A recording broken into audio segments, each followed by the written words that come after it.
میں جیسا میں نے عرض کیا کہ وہ ایسی بات نہیں ہے، لیکن آپ لوگ اتنے لوگ آئے ہیں، سنتے ہیں میری باتیں.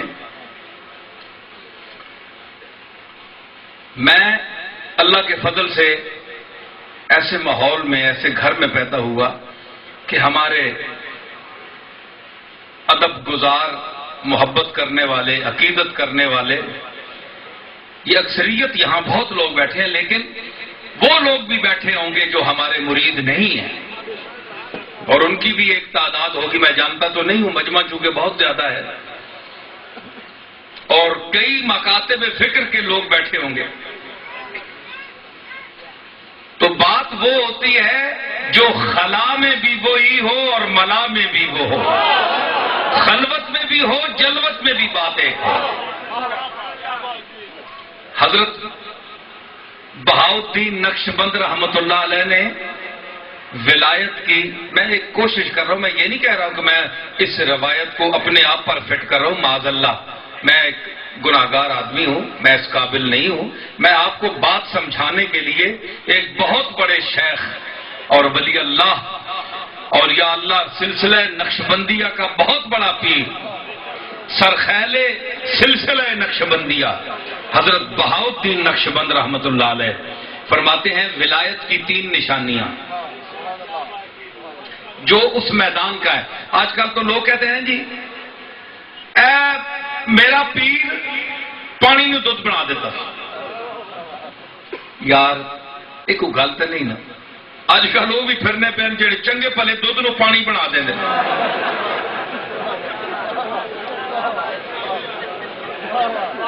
تیرے پیر کیڑی کمال کر دیتی. چنگا پلا دودھ ہوتا ہے انہوں پانی بنا دینا، وہ چاہ ہی نہیں بنتی. اینا گلا تے پیراں نو نہ چیک کرو. پیر کو آپ نے چیک کرنا ہے تو اللہ کے تک پہنچانے میں، بارگاہ رسالت تک پہنچانے میں. دیکھیں کہ رسول اللہ کی بارگاہ میں اس کی کیا حاضری ہے، اللہ کی جناب میں اس کا کتنا مقام ہے، کتنا آگے ہے، یہ آپ دیکھیں.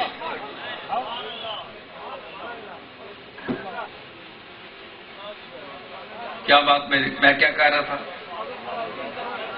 بہاؤالدین نقشبند نے کہا 3 نشانیاں. ایک یہ کہ جب تو اس کے چہرے کو دیکھے گا تو دوبارہ دیکھنے کی آرزو پیدا ہوگی. دوسری بات، جب وہ بات کرے گا تو بات لوگوں کے دلوں میں اترتی جائے گی، لوگ اس کو قبول کرتے جائیں گے. تیسری بات جو میں نے کہی، کیونکہ میں یہ باتیں نہ سناتا تو وہ 3 باتیں پوری نہ ہوتی. تیسری بات یہ کہ اس کی خلوت اور جلوت میں ایک گفتگو، یہ نہیں کہ اندر اور باہر اور نہیں، ایک بات. تو میں بحمد اللہ اور 2 چیزیں تو اللہ تعالیٰ مجھے عطا فرمائے، لیکن یہ چیز میں کوشش کرتا ہوں آخری بات میں کہ خلوت اور جلوت میں کم از کم ایک ہی بات ہو. میں خلوت میں بھی توحید کا درس دیتا ہوں، اپنے گھر والوں کو بھی دیتا ہوں، بچوں کو، اہل خاندان کو، جہاں تک میرا اثر ہے. تو ام العقائد، راس العقائد توحید ہے. آج کل توحید کو بیان کریں تو خاص طور پر ہمارا طبقہ وہ کہتا ہے کہ یہ اہل سنت میں سے نہیں ہے. معاذ اللہ، اہل سنت کو آپ نے منکر توحید سمجھ لیا ہے. اگر جو توحید کا منکر ہے وہ تو کافر ہے، دائرہ اسلام سے خارج ہے.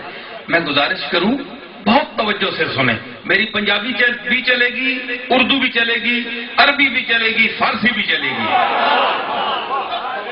موقع موقع پر بات آتی ہے، یہ ذوق کی بات ہوتی ہے. میں بناوٹ کا، ریاکاری کا قائل نہیں ہوں. آپ بھی دعا کریں اللہ تعالیٰ اگر کوئی ریاکاری کی رمق ہے تو مجھے معاف فرمائے.